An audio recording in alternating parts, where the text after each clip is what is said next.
UP के प्रयागराज जिले में महाकुंभ मेले की शुरुआत होने में अब बस कुछ ही दिनों का वक्त रह गया है। यहाँ देश विदेश के हर कोने से लोग संगम में आस्था की डुबकी लगाने आते हैं। प्राचीन हिंदू ग्रंथों में लिखा है कि इसका आयोजन लगभग 2000 सालों से हो रहा है। कुंभ मेला विश्व का सबसे बड़ा धार्मिक समागम है। हर 12 साल में भारत के 4 पवित्र शहर हरिद्वार, प्रयागराज, उज्जैन और नासिक में आयोजित होने वाला ये मेला लाखों श्रद्धालुओं को अपनी ओर आकर्षित करता है। ऐसे में आइए जानते हैं कि आखिर एक ही बार क्यों पड़ता है महाकुंभ और महाकुंभ को मनाए जाने के पीछे का क्या है इतिहास। वहीं ये भी जानेंगे कि इस बार के महाकुंभ में क्या है खास और कैसी है इस बार की तैयारी। दरअसल इस बार महाकुंभ का आयोजन उत्तर प्रदेश की संगम नगरी यानी प्रयागराज में होने वाला है। महाकुंभ मेला केवल एक धार्मिक आयोजन नहीं है, बल्कि ये मानव और ब्रह्मांड के बीच संबंधों का एक अद्भुत संगम भी है। 2025 में शुरू होने जा रहा महाकुंभ मेला 13 जनवरी से लेकर 26 जनवरी तक चलेगा। इसमें देश विदेश से 40 से 45 करोड़ श्रद्धालुओं के आने का अनुमान है। आपको बता दें कि प्रयागराज में हर 12 वर्षों के बाद महाकुंभ का आयोजन होता है। प्रयागराज में गंगा, यमुना और सरस्वती के पवित्र संगम तट पर इसका आयोजन होता है। ऐसे में अब आपको बताते हैं कि आखिर कुंभ मेले का आयोजन हर 12 साल में एक ही बार क्यों होता है। कुंभ 12 साल में ही क्यों होता है? कुंभ मेले का आयोजन 12 साल पर होता है। कुंभ के 12 साल में ही होने का आधार ज्योतिषी गणना के साथ साथ पौराणिक कथा भी है। ज्योतिषी गणना के अनुसार जब बृहस्पति ग्रह मेष राशि या सिंह राशि में प्रवेश करता है और सूर्य चंद्रमा की स्थिति विशेष योग बनाती है, तब कुंभ मेले का आयोजन होता है। माना जाता है कि ग्रहों की ये स्थिति 12 पर आती है, इसलिए 12 साल में कुंभ मेले का आयोजन होता है।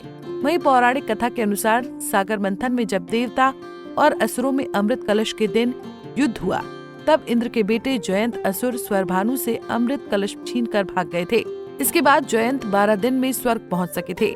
माना जाता है कि देवताओं का एक दिन मनुष्यों के 1 वर्ष के बराबर होता है, इसलिए कुंभ का आयोजन 12 वर्षों में होता है। अब आपको बताते हैं कि कुंभ मेले की शुरुआत कहां से हुई और इसको मनाए जाने के पीछे का पौराणिक इतिहास क्या है। दरअसल क्या है कुंभ की कहानी? पौराणिक कथा के अनुसार कुंभ की कहानी सागर मंथन में निकले अमृत को पाने के लिए हुए युद्ध से शुरू होती है। कहते हैं कि युगों पहले अमृत की खोज में सागर को मथा गया था, जिसमें अमृत निकला। इस अमृत को पाने के लिए देवता और असुरों में भयंकर युद्ध हुआ था। इस बड़े और विनाशकारी युद्ध में अमृत किसी के हाथ नहीं लगा। छीना झपटी में कलश से अमृत कई बार छलका और अलग अलग स्थानों पर जा गिरा।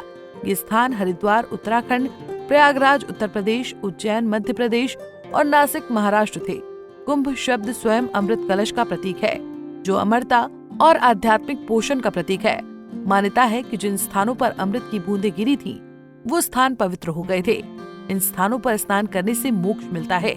इसीलिए इन चारों स्थानों पर हर 12 साल में कुंभ मेला आयोजित किया जाता है। माना जाता है कि कुंभ मेले के दौरान इन नदियों में स्नान करने से सभी पाप धुल जाते हैं और मोक्ष की प्राप्ति होती है। आपको बता दें कि संगम में महाकुंभ की शुरुआत के पूर्व ही आस्था और अध्यात्म की दुनिया आकार लेने लगी है। प्रयागराज में इस बार कुंभ क्षेत्र में आधुनिक और भव्य शहर को देखकर हर किसी की आंखें चौंधिया जाएंगी। वहीं इस बार का महाकुंभ न केवल करोड़ों श्रद्धालुओं को आकर्षित करेगा, बल्कि इसके आयोजन के पीछे राज्य सरकार ने भी इस खास पर्व के लिए कई शानदार तैयारियां पहले से ही करनी शुरू कर दी थी। ऐसा कहा जा रहा है कि 2025 के कुंभ मेले में 10 करोड़ से ज्यादा श्रद्धालुओं के भाग लेने की उम्मीद है। फिलहाल संगम नगरी यानी कि प्रयागराज में महाकुंभ की तैयारियां अब अंतिम दौर में है। गौरतलब है कि 13 जनवरी से शुरू होकर ये मेला 26 फरवरी तक चलेगा। इससे पहले 2013 में प्रयागराज में कुंभ मेले का आयोजन हुआ था, जिसमें जमा हुए भक्तों का कारवां इतना विशाल था, जिसका अंदाजा अंतरिक्ष से भी लगाया जा सकता था। ऐसे में ये कहा जा सकता है कि कुंभ मेला सिर्फ एक धार्मिक समागम ही नहीं, बल्कि भारतीय संस्कृति और सभ्यता का प्रतीक भी है, क्योंकि ये मेला न सिर्फ लाखों लोगों को एक साथ लाता है, बल्कि सामाजिक एकता का प्रतीक भी है। ऐसे में आधुनिकता, भव्यता और आध्यात्म का अद्भुत मेल इस बार के महाकुंभ की शान को और कितना बढ़ाएगा। वाकई में ये देखना बेहद ही अद्भुत होने वाला है। Bureau report, Punjab Kesari TV. हमसे जुड़े रहने के लिए हमारे YouTube चैनल को सब्सक्राइब करें और नई वीडियो की नोटिफिकेशन के लिए बेल आइकॉन को दबाएं।